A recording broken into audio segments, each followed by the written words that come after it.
Hi అండి, అందరికీ నమస్తే.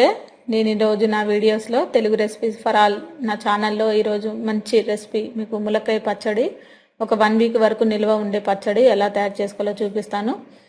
దీనికి ముందుగా మీరు ఒక 3 కానీ 4 కానీ ములక్కాయలు తీసుకొని శుభ్రంగా కడిగేసి పైన చెక్కు తీసేయండి. అదే మనకి నారలాగా చిన్న గ్రీన్ కలర్లో ఉండే ఈ తొక్కు అంతా తీసేయండి. తీసేసి దీన్ని ఒక ఫ్యాన్ కింద ఒక 15 నిమిషాల పాటు ఆరనివ్వండి. తడి లేకుండా చూసుకోండి, కంప్లీట్గా తడి ఉండకూడదండి ఏమాత్రం కూడా. ఇది ఒక ప్లేట్లో సపరేట్ మళ్ళీ తుడిచిన తర్వాత కూడా ఒక డ్రై ప్లేట్లో ఫ్యాన్ కింద పెట్టేసి ఒక పావు గంట సేపు మీరు ఆరనివ్వాలి. ఆరనిస్తేనే ఇది కొంచెం నిల్వ ఉంటుంది. వాటర్ ఉంటే పచ్చడి త్వరగా పాడైపోతుందండి.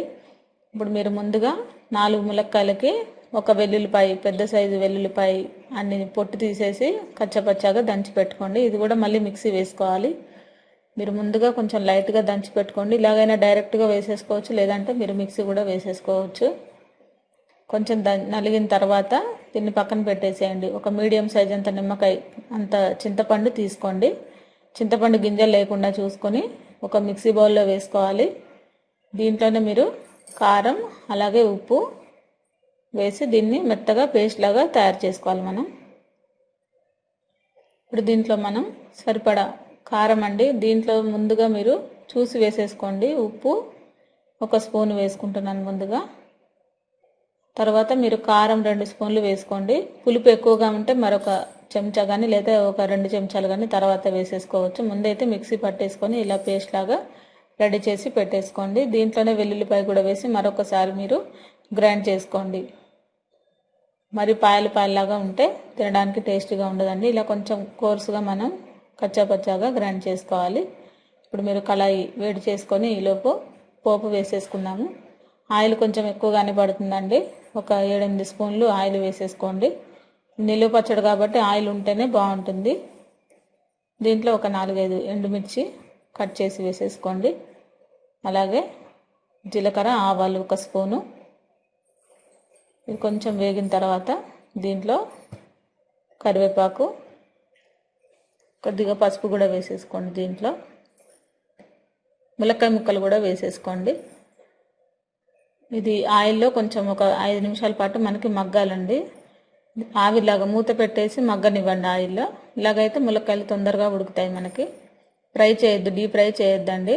కొద్దిగా పసుపు వేసేసి మీరు మూత పెట్టేసి ఒక 5 నిమిషాల పాటు లో ఫ్లేమ్లో పెట్టేసి మూత పెట్టేసి సిమ్లో ఉడికించుకోండి. అంటే ఉడకాలని ఆవిరిలాగా ఉడకాలి ఆయిల్లోనే. మనకి మూత పెట్టేస్తే మనకి మగ్గుతాయి అన్నమాట, మాడకుండా మగ్గుతాయి అన్నమాట. ఈ విధంగా మీరు మూత పెట్టేసి ఒక 10 నిమిషాలకు ఒకసారి ఇలా చూసుకుంటూ కలుపుతూ ఉండండి. కొంచెం లైట్గా ఉప్పు వేస్తే కూడా ఈ ముక్కలన్నిటి కూడా పడుతుంది అన్నమాట. పచ్చడి మనకి డైరెక్ట్గా తింటే ముక్కలు టేస్టీగా ఉండవు. ఉప్పు వేసేసి ఇలా ఆయిల్లో కొంచెం ఒక 5 నిమిషాల పాటు ఇలా ఫ్రై చేసుకుంటూ మూత పెట్టేసి మగ్గనివ్వండి. మనకి ముక్క కొంచెం మెత్తబడిన తర్వాత చేతితో పట్టుకుంటే తెలుస్తుందండి ములక్కాయ మెత్తబడిందా లేదా అని.